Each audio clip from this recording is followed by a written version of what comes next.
दरअसल मान्यता में बड़ी गड़बड़ियाँ थी, बहुत सारे मान्यता कागज़ों पे चल रहे थे, इसके लिए रोका गया और पोर्टल के जरिए से मान्यताओं को सिस्टमेटिक किया गया। सरकार और जो है 2018 में चीज़ें हुई और उसमें जो है 20,000 मदरसे मान्यता से चल रहे थे, वो घट करके 16,513 हो गए। ऐसा नहीं मदरसों को बंद किया गया, मदरसे कागज़ों पे थे और आधुनिक शिक्षकों के ही लालच में वो कागज़ों पे चला करके उनका जो है सब चल रहा था। लेकिन जब से पोर्टल बना वो मदरसे ऑटोमेटिक कम हो गए और अब जो है चीज़ें पटरी पे आ गई हैं। हम लोगों ने बहुत सारी चीज़ें में बदलाव किया है। आने वाले दिनों में पटरी करा रहे हैं, बाद हमता भी शुरू करेंगे। आज इसमें बोल नहीं रहे हैं मंत्री दिनों में पटरी जी मदरसा कब्जा करें क्या जी पूरे देश के अंदर जितने मदरसे हैं प्राप्त हो, अनुदानित हो, गैर अनुदानित हो, सारे प्राइवेट हैं, सब मैनेजमेंट है।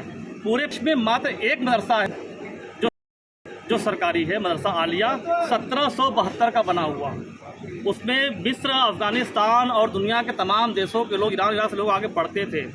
मौलाना जौहर अली साहब भी उसी मदरसे से पढ़े हुए हैं। उस मदरसे को आज़म खान साहब ने कब्जा करके मदरसा आलिया को ख़त्म करके उन्होंने रामपुर पब्लिक मदरसे को वैसे ही हो आप जांच के नाम पे कह रहे हैं एनआरसी की बात। देखिए वो लोग खानदानी लोग हैं। दो तरह से देश चल रहा है, एक संविधान से, एक खानदान से। संविधान में आस्था रखने वाले लोग संविधान से चलेंगे, वो खानदानी लोग हैं। उनके बेटे लॉ पढ़ेंगे, उनका बेटा जो 15 मिनट पुलिस हटाता है ना, उसका बेटा अमेरिका से MBBS कर रहा, उसकी बेटी जो है वहाँ से लंदन से लॉ कर रही है। लेकिन गरीब के बच्चे को साइंस न पढ़ने पाए, वो टेक्नोलॉजी न पढ़े, इसके लिए उनको बेचैनी हो जाती है। हम लोगों ने फैसला लिया, चूँकि मदरसों की गिनती हम सबको पता है, 16,513 मदरसे मान्यता प्राप्त हैं। उसमें से 560 मदरसों को सरकार अनुदान देती है। हम ये जानना चाहते हैं कि मान्यता प्राप्त मदरसों के अलावा और कितने मदरसे हैं जो प्रदेश में चल रहे हैं। उसका एक सर्वे हो रहा है, उसका फॉर्मेट आ चुका है, फॉर्मेट सिंपल भर के देना है, उसमें कोई जांच नहीं हो रही है, कोई किस्म की जांच नहीं है।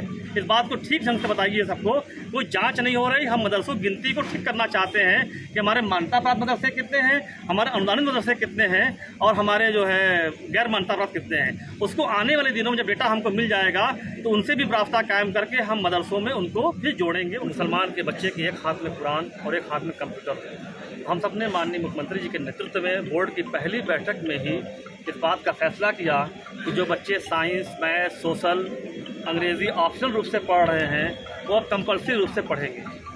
अब हमारे मदरसे का बच्चा दीन भी पढ़ेगा, कुरान पढ़ेगा, हदीस पढ़ेगा, दिनियात पढ़ेगा, लेकिन साइंस, सोशल, मैथ, इंग्लिश भी कंपल्सरी रूप से पढ़ेगा।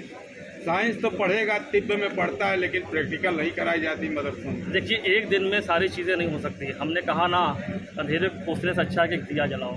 हम कोशिशें कर रहे हैं। हमने NCERT भी लाया तो हमें पता है कि बहुत जगहों पर NCERT तक नहीं पहुंच पा रही हैं। इसका मतलब यह नहीं कि हम बंद कर दें, हम कोशिशें कर रहे हैं। बहुत सारी चीज़ें रुकी हुई थी, मदरसों को लोगों ने खिलवाड़ बना रखा था, मदरसों की इमेज बड़ी ख़राब हो रही थी। हम लोगों के आने के बाद से, सरकार के आने के बाद से लगातार मदरसा पोर्टल के जरिए मदरसों को एक कंप्यूटर डेटा फिट किया गया और आज मदरसों की गिनती हो सकती है। पहले मदरसों की गिनती नहीं हो पा रही थी। तमाम जो है मदरसे कागज़ों पे चल रहे थे। पोर्टल आने के बाद 2,500-3 हज़ार मदरसे कहाँ चले गए पता नहीं। लोगों ने अफवाह उड़ाई कि मदरसों को बंद कर दिया गया। मदरसों को बंद नहीं किया गया, मदरसे थे ही नहीं, वो कागज़ों पर चल रहे थे। सीमा पर मदरसों की हाल क्या है, बॉर्डर पर मदरसों का हाल क्या है? आज उन्हें आतंक का अड्डा कहा जाए। देख, किसी कहने से कुछ नहीं होता। आप निगेटिव चीज़ों पे मत जाइए। बीजेपी मौलाना अबुल कलाम आज़ाद इसी मदरसे से पढ़े हुए हैं। डॉक्टर APJ अब्दुल कलाम जो पूर्व राष्ट्रपति थे इसी मदरसे से पढ़े हुए हैं। आज़ादी की लड़ाई में मदरसों के उलेमाओं ने कुर्बानियाँ दी हैं, तमाम लोग शहीद हुए हैं। एक दिन में सारी चीज़ों को आप नहीं कह सकते कटघरे में। लेकिन अगर मुट्ठी